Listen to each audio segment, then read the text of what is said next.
This week on Brian Ross Investigates, the spies among us. 3 American traitors, the FBI's Robert Hansen and the CIA's Aldrich Ames and Edward Lee Howard are in prison for life after being caught spying for Russia.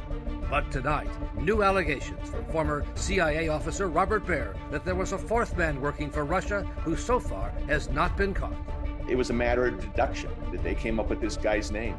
The CIA is not talking, but Baer says there's an active investigation of a now retired top CIA official, Paul Redmond. There's only one law. There's always going to be spies. Redmond strongly denied he's ever been a spy for Russia, and former colleagues back him up. Is Paul Redmond the 4th man? No, absolutely not. There's no evidence of that whatsoever.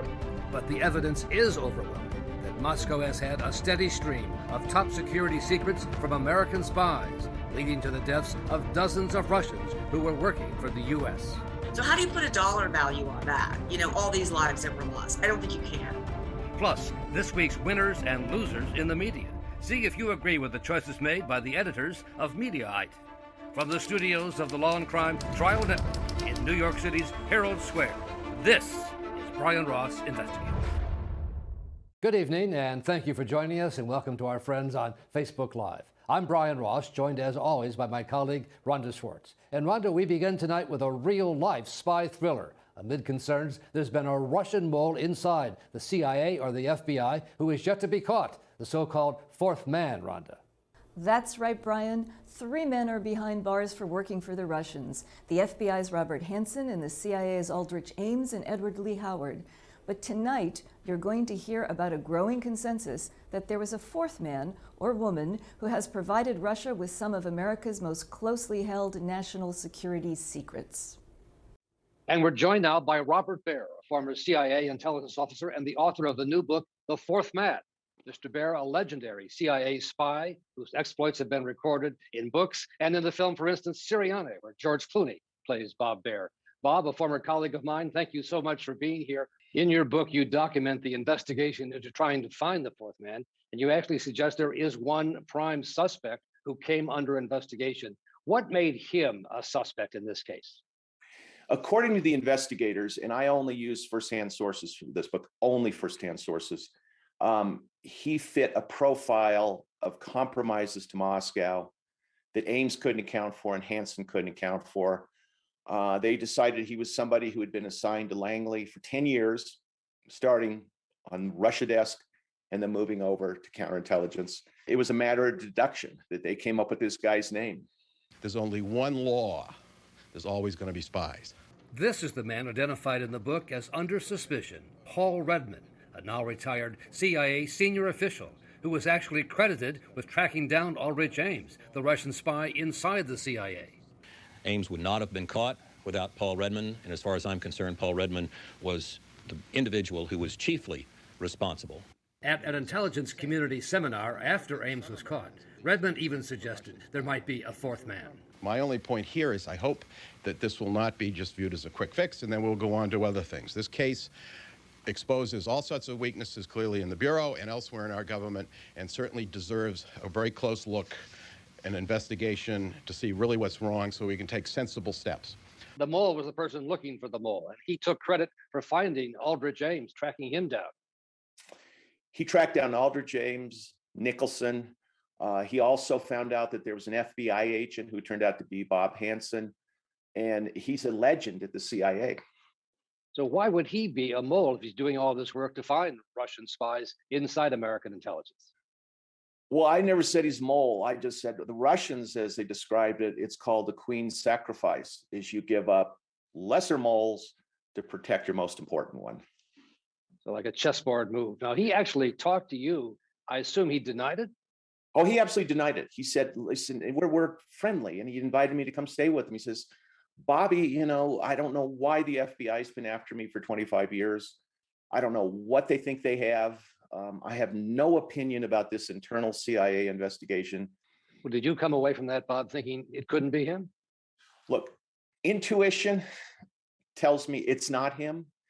The FBI told me I only have a quarter of the evidence against him. I haven't seen the original evidence. And if I were on a jury, I wouldn't convict. As best you know, there is still an active investigation into this fourth man, into this individual? I know there's an investigation because the FBI is going around knocking on the doors of my sources as of a month ago in a very friendly way. I don't think it's a leak investigation, saying, what did we miss here? How can you help us? And the rest of it.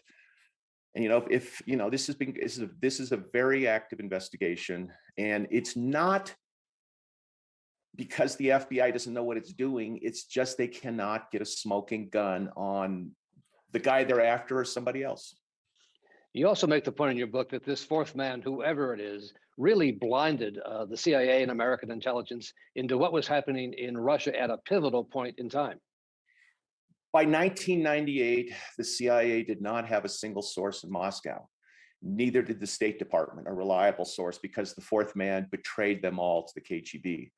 I checked this every way to Sunday with Clinton's National Security Council staff, the National Intelligence Officer, even the ambassador told me, look, by 1988, 1999, I got better information from Moscow taxi drivers than I did the CIA. He's on the record with that. And so given that, the United States was blinded as to the ambitions of Vladimir Putin. Putin came to power thanks to a very quiet, statist KGB coup d'etat. And we missed it in the 90s because all of our KGB assets, agents, had all been compromised. And so in effect, Putin was a slow rolling Pearl Harbor. And so whoever this fourth man is, along with Aldrich Ames and Bob Hansen, did incredible damage to the United States. Incredible damage. If you draw a direct connection between our ignorance of what Putin was up to, who he was, and the war in Ukraine, we are closer to World War III than we've ever been. And in a way, this came as a huge surprise to us. You submitted your manuscript for this book to the CIA. Did they want you to not report certain things? What do they want you to take out? They took out all sorts of stuff, like there was a spy in MI6 that Redmond found, a guy named Spedding who had MI6. They did that, details about that, things small in here. I sent the manuscript both to the FBI and the CIA. I said, look, this is a current investigation. I know it, no matter what you say. If this impedes your investigation, I won't publish. No one wanted to take that on. I made the CIA changes. It was submitted. There are no sources and methods in this book compromised. It's based on reinterpretation of public information and a couple small additions here and there. And so how was this book received by the seventh floor, as they call it, the headquarters floor? Well, let's put it this way. I've been canceled. There's no surprise, is it, Brian? Not at all. Not at all. Robert Baer, former CIA spy, now great author. Thank you so much for being with us here tonight. Thanks. Paul Redmond declined to appear on our program tonight, but in a statement to us, he said, Robert Baer's book is hogwash, filled with mistakes and misinformation. I have never, ever been a Russian spy, Rhonda. And we also heard from one of Redmond's longtime colleagues who said he wanted to come on tonight and defend the retired CIA senior official. And we're joined now by David Major, who for more than 2 decades worked foreign counterintelligence at the FBI. David is a legendary figure in the American intelligence community. Mr. Major, thank you so much for being with us here tonight. Thank you for your kind comments. That's true. Let me start by asking you, is Paul Redmond the fourth man? No, absolutely not. There's no evidence of that whatsoever. First of all, there is evidence that there's something else. We don't even know it's a man. We know that's for sure. That if you look at the cases during that time, I worked all that period. I know all those players. I worked all those cases. I was intimately involved in it. So I really know this. And I teach this. Does it make sense that he could be a suspect? Absolutely. But is there evidence that he's a spy? None whatsoever. And saying someone in our business is a spy is a really, really important thing not to do if there's no evidence. Right. In Bob Baer's book, he describes a meeting at the CIA where they essentially are going through the matrix of who it must be, narrowing it down to, it looks like Paul Redmond, and he stormed out of the room. Well, that would be Paul Redmond's personality, to be honest with you, that he would storm out of the room, but not because I think he was a spy. That first of all, that doesn't prove he's a spy. The fact that he was, so what are you guys talking about? I've been here, spent my whole life to do this, and now you're saying it's me, and I'm in the room with you? And I can see why he was stormed out of the room, but that doesn't prove he's a spy. That's simply how he emotionally responded to someone making that accusation. Remember, this guy spent his entire life in counterintelligence looking for the spy. And so to say he is And then, that would be a pretty serious thing for him. And so the fact that he storms out doesn't prove anything. How hurtful has this been to Paul Redmond to have this raised now in this new book?